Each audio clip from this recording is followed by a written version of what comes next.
Good afternoon, everyone. My name is Juan Jesús Rodriguez. I am 19 years old and I am studying medicine.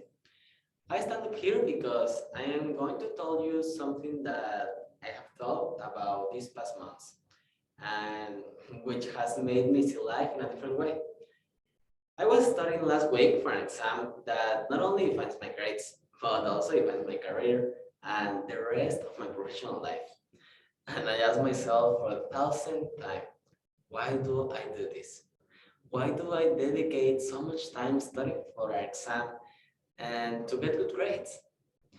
And I believe that most of you also ask yourself the same question. And that's when a particular answer came to me. As I was saying, I am studying at the university, but like many others at the beginning, I had no idea what I wanted to do. I don't know if among those of you who are here today, there is any who has ever heard about Ernest Becker. And if you haven't, I will talk to you about his work. If you want to know what you do, you have to discover your motivation. According to this author, if you know the force that makes you keep working every day, it would be much easier for you to pursue your goals. Now, what remains is to know what that motivation is. But wait, Ernest Becker already tells us which one it is, because it is the same for all people. The difference is that each person sees it in his own way. That motivation, that almost magical response, is the fear of death. I said, this cannot be possible. It is illogical that something so bad makes us want to continue. It sounds very cold, sad, and even demotivating. That's why I wanted to investigate a little more, and I was surprised by what I found. Well, the human being is the only animal that fears death. And this is because we are the only animal that can imagine a world that could no longer exist. We are terrified of the unknown. We are afraid of death, but not only of death. It goes beyond that. We are afraid of a meaningless death, or in other words, dying without being remembered.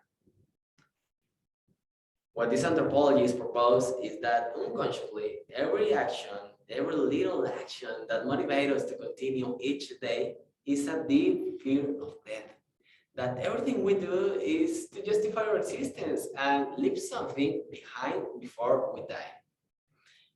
In other words, we do things as a way to beat death.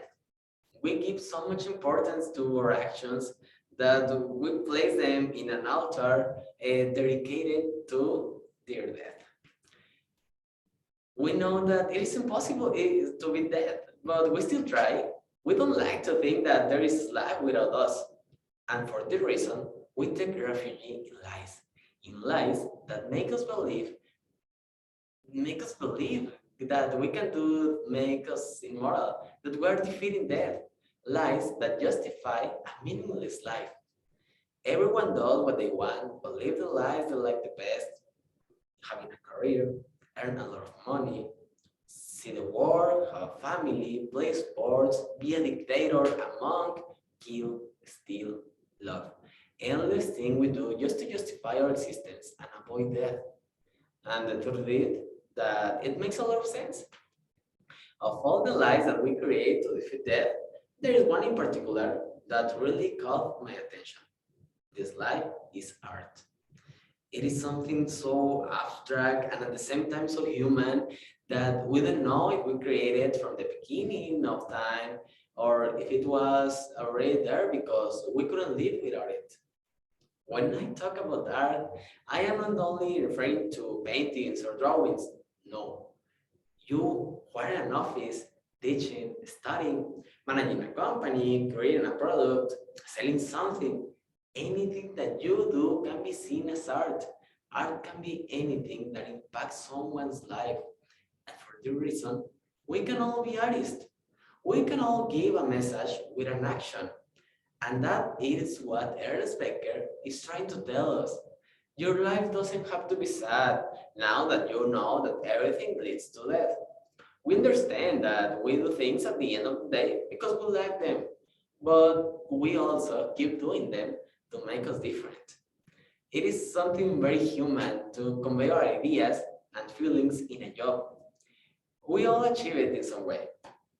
There are those who impact more people, there are those who impact their family or just one person. But that doesn't matter. It doesn't matter how many lives you change. What matters is that it meant everything to you. There are examples of all this throughout history. Examples of artists who transcended the beyond the barriers. Steve Jobs, George Washington, Adolf Hitler, Da Vinci, Jesus, for name a few.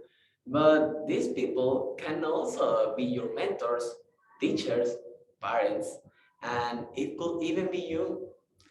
The idea of all this is not to be even more afraid of death or to get depressed. It is quite the opposite. It is being able to find your perfect life, your perfect art, your reality that you build yourself, the one that's best, the one that best suits you. If you want to be an electronic music DJ, lawyer, surgeon, just do it. If that makes you okay with your only uncomfortable truth in life, which is that, then do it. I'm not talking about that guide to success. I am only talking about I'm only talking about what you already do. There is no trick or easy path. There is no better path than another. There is no guide to how to live your life. No one has followed exactly the same path as another person. Enjoy your life, live it. Immerse yourself so much in your fantasy that you forget the only truth. You can find your refuge in art in 1,000 ways, impacting 1,000 people. And the best of all is that you are already doing it. I didn't have to say it. The only difference is that now you are aware of it. Thank you so much.